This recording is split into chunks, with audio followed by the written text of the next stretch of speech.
Vassi by Art Lewis. This story appeared in Worlds of If, Science Fiction, January 1961. Extensive research by Project Gutenberg at Gutenberg.org did not uncover any evidence that the U.S. copyright on this publication was renewed. Vassi by Art Lewis. This story appeared in Worlds of If, Science Fiction, January 1961.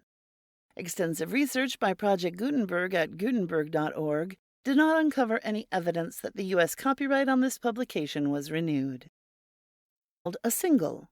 It contains a Murphy bed, a chest of drawers, an overstuffed chair, a sofa, a coffee table, a 17-inch television set, a bookcase partially filled with the volumes A through F of an encyclopedia from the supermarket, assorted paperback books, and a radio that doesn't work. The fixture with two 25-watt bulbs. A short hallway leads to the bathroom and the kitchen. Julia Fenway stood outside her apartment, fumbling in her bag for her keys. She had never had any trouble finding her keys before. Her purse was always neat and orderly. And she was breathing hard. Purse was always neat and orderly. And she was breathing hard from the short walk from the bus at the corner and down the long corridor to the private, the lonesome apartment door. Those keys! Where are those keys? I'm becoming a regular pack rat lately. Look at that. She thrust her hand deep inside and felt around. A crumpled Kleenex, worn-out lipstick, change purse, pencils, movie stubs. A coldness. The keys! Her heart was pounding. She pressed the hand with the keys to her bosom. It was pounding. At least it was working. She managed to get the door open just as the landlady's door down the hall gushed forth cooked cabbage odor, and Mrs. Schultz stuck her head out. Julia closed her door behind her until she heard the lock click. Of all the people in the world, why was it the Schultzes she attracted? At the sound of the lock, the cat, Belle, poked her head out of the kitchen. She walked lazily into the room, rubbing her side along the wall to scratch off the sleep. Then she leaped to the top of the dresser and started to wash herself. Julia stood with her back against the door. Her arms, tired of reaching out, hung limply against her sides. A ray of sunlight streamed through the partly opened window, and a little pool of it snuggled on her pillow. It had been such a long ride from Beverly Hills and on 2 buses. She had sat in the back where it wasn't so crowded, and the smell of exhaust was still in her nostrils. She walked over to the dresser and put her purse down beside the cat and ran her fingers caressingly through the soft fur. Belle took a swipe with a head on the dresser. "I'm going to die, Belle." The cat sat up and lifted a front paw. She washed it with little delicate strokes from her tongue. Julia moved over to the bed and sat down on the edge of it. She slipped her shoes off. Her feet hurt. They always hurt in heels. Why does one get dressed up to see the doctor? He could have told her she had 6 months to live while she was wearing flats. He didn't actually blurt it out as I walked in the door.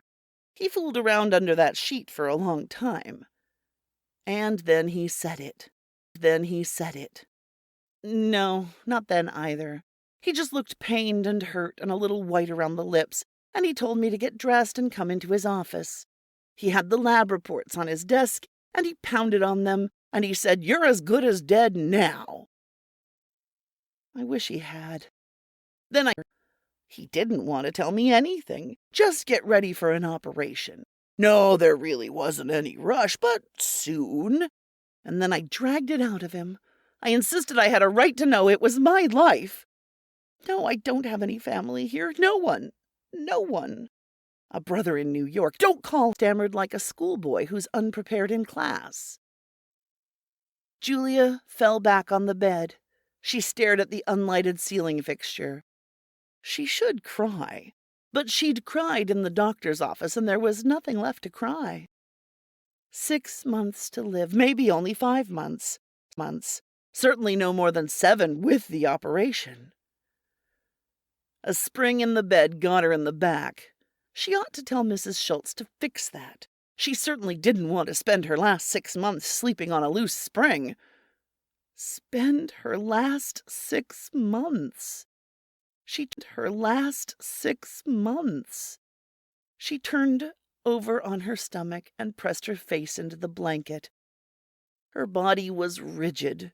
She tried to contemplate her own death. She should call her brother. No, she would die first.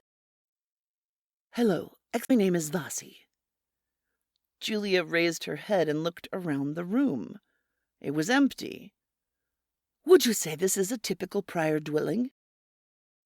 Julia sat up. There was no one.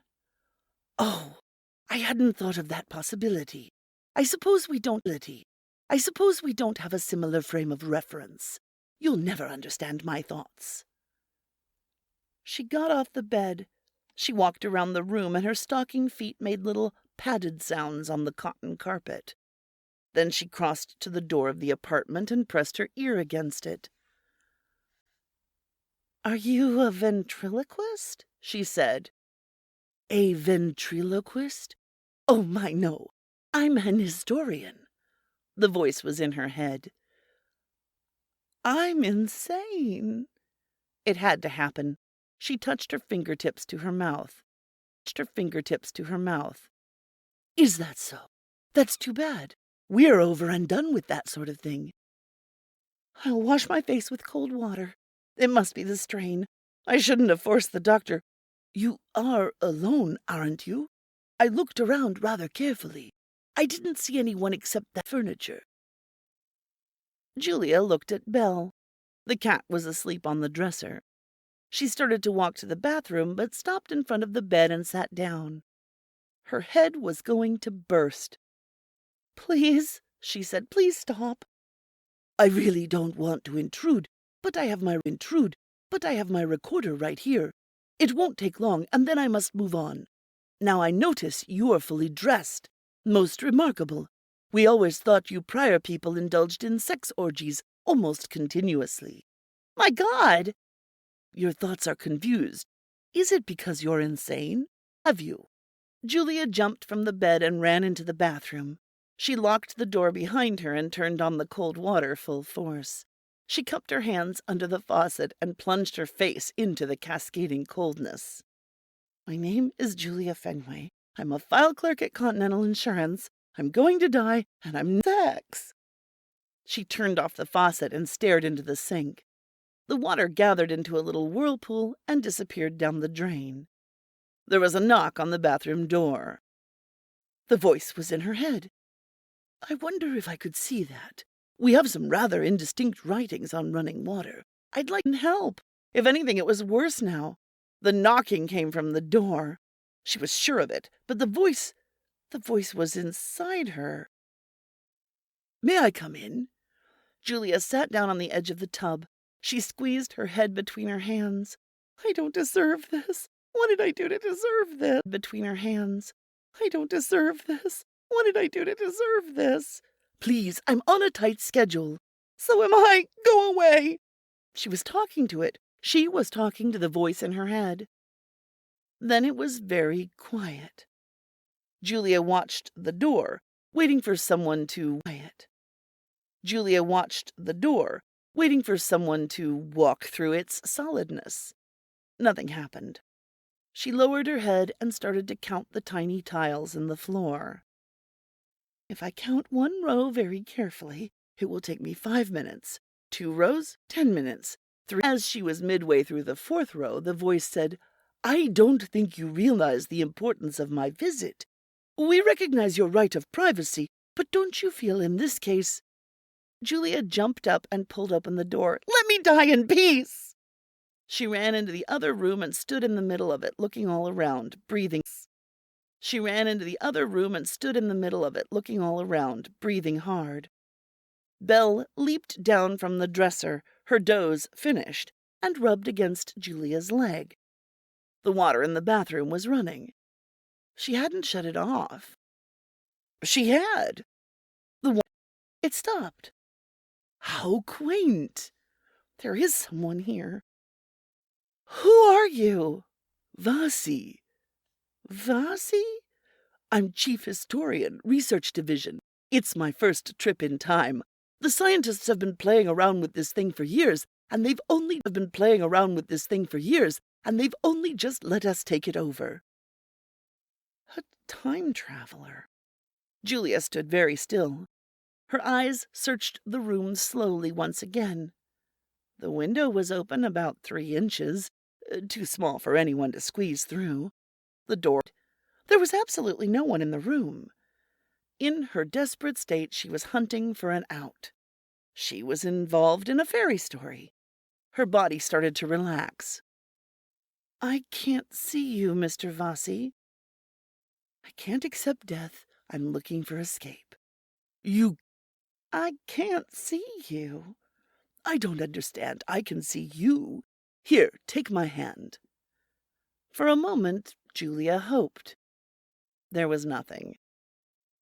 Why, I can't touch you. Not even a breath of wind. Julia walked over to the dresser and took a package of cigarettes out of her handbag. She carried it over to the sofa and sat down. You walked through me. She lit the cigarette, inhaled deeply, and blew out the smoke in a long, steady stream. When she was a little girl and she had a sharp pain in her side, her mother would say, It's only gas. Hold on, it'll pass. She would hold on. Mother, help me. The voice in her head. I wish I had paid more attention to those scientists. What was it they said? I had so much to do before I left. Something about transporting living matter. I can't see you. Do you people have trouble with your eyes? No, that's not it. I can't touch you. And I'd expected to bring back some artifacts. I am terribly disappointed. I'm sorry. And well, you might be. It's going to be extremely difficult going around asking people a lot of questions when they can't see me. You must have had quite a start. Stop it. Stop it. My head. Oh, dear God, my head. Julia got up. I'm going out. You are having trouble with the thought projection. I'll sit down and be quiet for a moment. The voice stopped. Be quiet for a moment. The voice stopped. Julia paused at the door. The room was quiet. Breathing. She heard breathing. Her own? She held her breath. It was there, in the room. She was sure of it. See, cat. My cats wheeze. Or sneeze. Or snore. And there's a sneeze. It was a whisper in her throat. You are real. The faucet, the water, the knock on the door. You are real. She held on. It would pass like gas. You are real. She moved trance-like back into the room. You see me now. No, I heard you breathe. Can you touch me? No. She heard her own blood in her ears. Her own breath forced itself between her lips. His breathing was gone. It was a dream. She said, You're gone. Over here, on the arm of the couch. She turned. She fought to silence herself. She heard the soft breathing from the direction of the couch. Who are you, Mr. Vassi? It's just Vassi. No, mister. I already told you who and what I am. A time traveler from some distant future? She said. Most of your records disappeared in the final war. We want to pick up the traces. The way to do that is to travel back in time. It sounds like such a long way. How long? If it was true, it was a miracle. If it wasn't, Julia, you're a realist. It would be a meaningless term for you. It's an age, an eon away. Just a faint layer of dust on the coffee table. The apartment looked messy with the bed out of the wall. Ever since the first visit to the doctor 3 weeks ago, she hadn't thought of cleaning. I'm afraid the apartment doesn't look very presentable. Aren't you comforted to know that the world has survived? know that the world has survived.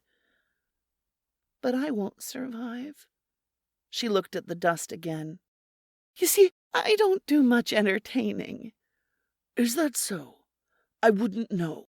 Do you mind if I record our conversation? I don't mind. It's have someone to talk to, even if I can't see you. Julia, you're a realist. Yes, well, that is a bother. Now, would you mind telling me a few pertinent facts about civilization as you know it? I don't think I know too much about that sort of thing, said Julia. I'd hoped to land in the middle of a library of some sort. His voice broke off. You don't seem to have much of a collection of books here. Julia said, Are you near the bookcase? No wonder the records didn't last, if this is the way they were kept. Vassi, can you touch the books? She got up and went to the bookcase. Yes. Pick one up. They're no use to me. This isn't history. Pick one up.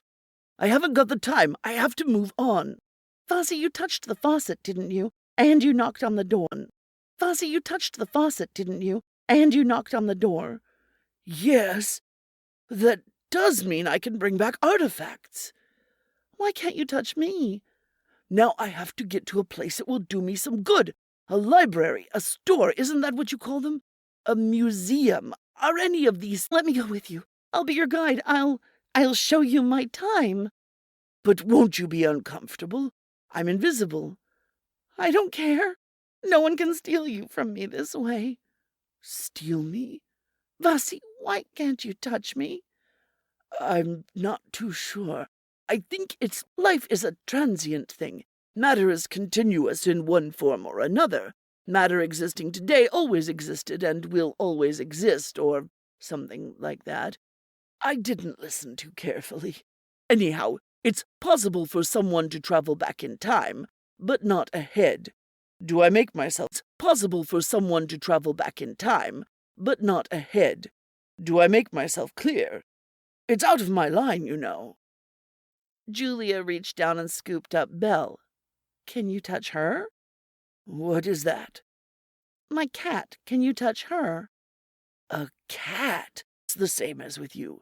My hand passes right through her. Julia put Belle back on the floor. Her mind was racing.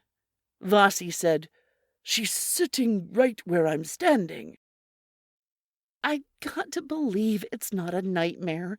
I've got to believe you do it quickly. I have so much else to do. Others are waiting to use the machine. Are people well where you came from? Very well, thank you. Are there any incurable diseases? She tried to listen for his breathing. Incurable? Incurable? You mean sickness that doesn't respond to treatment? No, of course not. Then take me with you, she cried. You just said you wanted to guide me here. Take me with you to your time. I can't do that. I can't even touch you. There must be. If I could take you, I'm not supposed to. Why? It would mix up history to remove persons from their time. It might even be dangerous with artifacts. I suppose we couldn't hold on to them very long. History? I have no history. I'm going to die very soon. No one depends on me. I'm going to die very soon. No one depends on me. I have no one. Please take me, Vassi. I feel very strange. Are you all right? Yes. I just feel odd. How? First you want to guide me. Then you want to come with me. You don't guide me. Then you want to come with me. You don't care about mankind's survival. You sound so terrified and confused. Julia sank down on the couch. If only she could see him. Don't leave me to die. How strange to talk about dying. Think about it. You will take me with you, Vassi? If people in your time have such short lives, then why does dying trouble you? It would seem a matter of course. Vassi, I haven't lived yet. This is out of my line. I'll tell you what. When I return, I'll talk to one of the scientists. If they're interested in the project, they'll send someone back. How long will that be? Now let's see if I can figure in your time. I'd say about a year. Julia closed her eyes. She felt dampness under the lids. Her voice was hollow as she spoke to the empty room. I'll be dead in 6 months. And the voice in her head echoed, 6 months. Vassi, isn't there someone you can talk to now? He didn't answer her. Julia looked around the room. Vassi, are you still here? Vassi? Vassi, if you don't talk, I can't tell if you're still here. Vassi, please answer me. Did I talk too much? I know you have a job to do. Maybe you can squeeze me in. I don't want to keep you from your work. Vassi, you didn't go, did you? You didn't leave me. Don't leave. I believe in you. I believe in you. And now she had the aloneness she had longed for. She went from the living room to the kitchen to the bathroom and back into the living room, listening, hoping to catch the small sound of his breathing. But her body would not be quiet, and she heard nothing except herself. She stood for a long while looking down at the bed. The sun finally spilled off the foot of the bed onto the floor, and the room was a shade darker. She was a stone, but a stone whose blood gurgled and stomach rumbled and heart beat and pulse pounded so loudly she could hear nothing else. Her legs gave way, and she crumpled to the bed, and she was silent at last. The breathing came from the direction of the window. She spoke into the covers. Vassi, why didn't you answer me? You tempt me, and I have so much to do, so much ground to cover.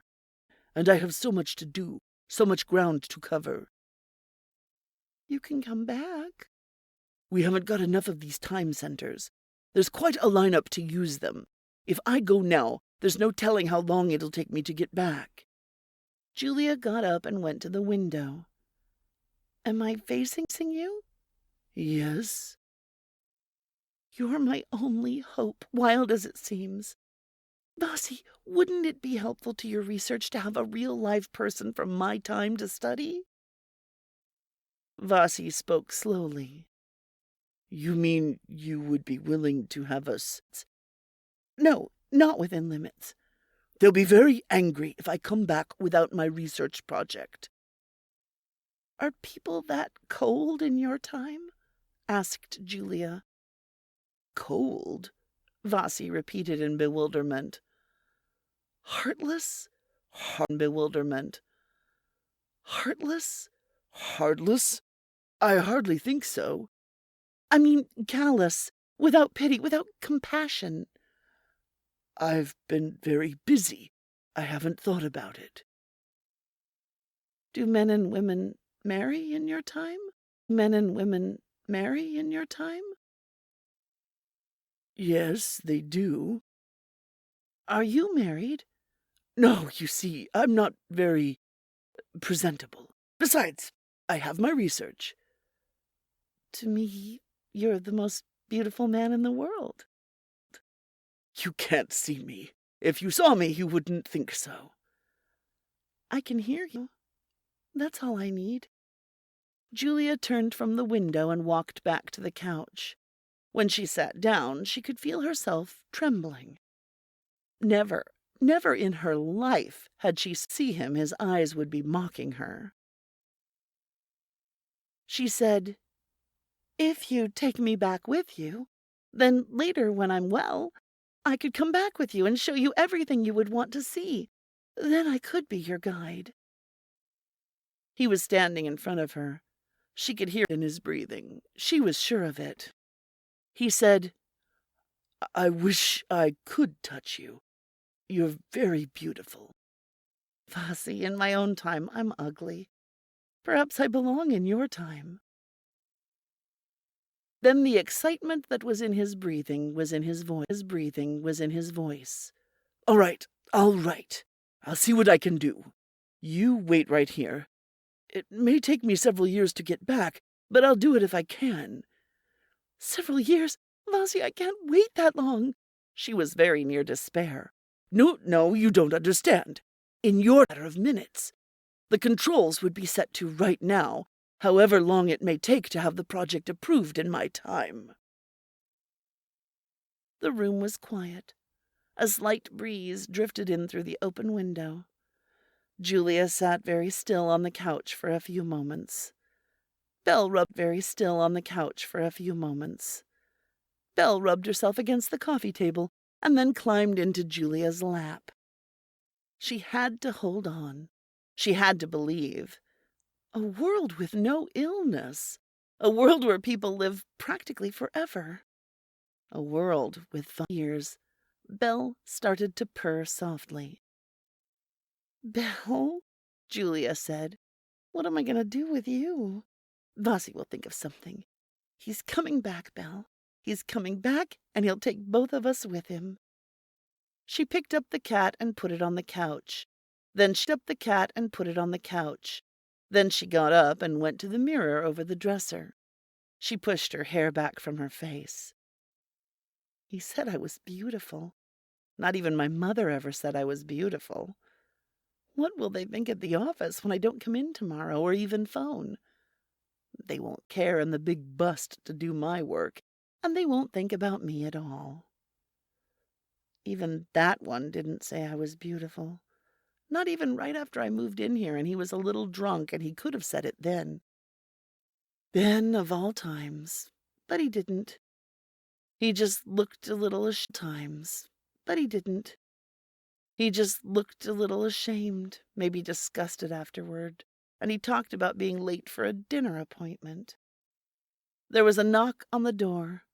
Julia whirled from the mirror. Vassi must have gotten a little off course. She hadn't thought of that possibility. Vassi? She asked. It's me, Mrs. Schultz. What do you want? You went to the doctor today. I expected you'd come by. Tell me, how are you? Go away. Julia, open up. Maybe I can do something for you. Go away, please. Go away, please. Go away. You're not feeling so well? No. Bad news, maybe? I don't want to see anyone, Mrs. Schultz. I understand. I'll come back later. Footsteps went down the hallway. A door opened. The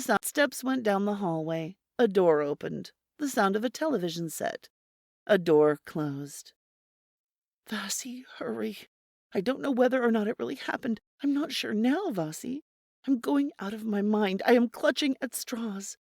Come back, Vassi. Come back. Reassure me. Vassi! They said it would work, but it sounds like a terrible risk. We'll do it with the cat first. Vassi, where are you? Right in front of you. Now listen carefully.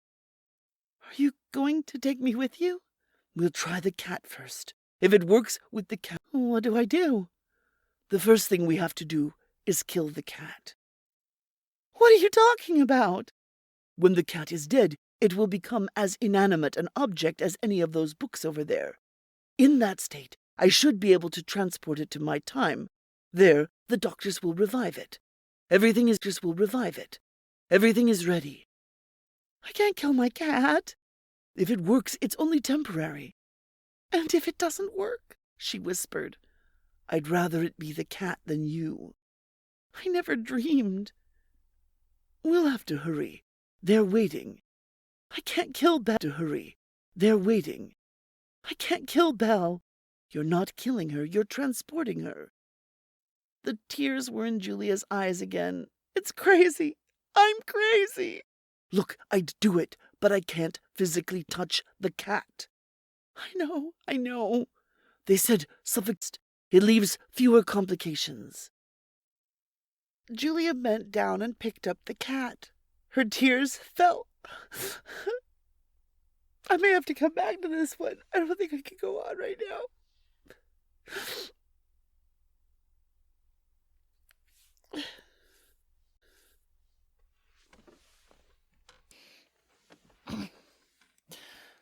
I can't kill my cat.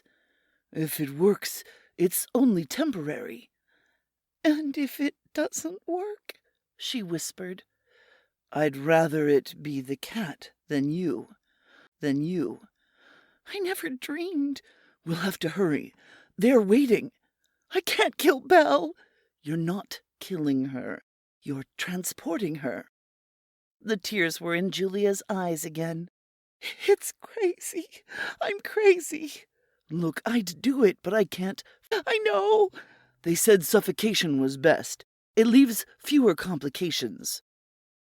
Julia bent down and picked up the cat. Her tears fell on the animal's fur. She held it close to her. The cat was quiet, unknowing. Julia said, Do me first. Even if I could, I would not, said Vassi. The cat first. I've had her since she was a kitten. A little round ball with a button for a nose. I can't do this to her. If it does not work, this is my madness, not hers. What were you going to do with her 6 months from now? 6 months? Alone?